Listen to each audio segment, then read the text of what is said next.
Voter সংখ্যা 442, vote পড়ল 582। কেশপুর, আরামবাগ বা পিংলা নয়।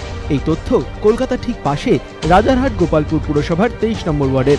ঘটনাস্থল জ্যাংরা অবৈতনিক প্রাথমিক বিদ্যালয়। রাজ্যের 5টি পুরসভার নির্বাচনের সঙ্গেই রাজারহাট গোপালপুর পুরসভার 23 নম্বর ওয়ার্ডেও এদিন ছিল উপনির্বাচন। কিন্তু দুপুর 3টেতেই 64 নম্বর বুথের ইভিএমে হিসেব দেখে রাজ্য নির্বাচন কমিশনের কর্তারা। কমিশনের হিসেবে এই বুথে 442 জন ভোটার রয়েছেন, অথচ 3টের মধ্যেই বুথে ভোট পড়েছে 582টি। স্বাভাবিকভাবেই প্রশ্ন উঠছে, এমনটা কি করে সম্ভব?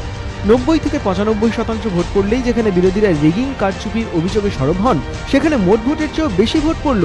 কমিশনের নজরদারি, প্রশাসনের তৎপরতা সব এড়িয়ে এমনটা হলো কি করে? নাকি ইভিএমে গন্ডগোল? তদন্ত শুরু করেছে কমিশন। এদিকে সকাল থেকেই ভোটকে কেন্দ্র করে এলাকায় উত্তেজনা ছিল। পুলিশের সামনেই সিপিএম এর ক্যাম্প ভাঙচুর।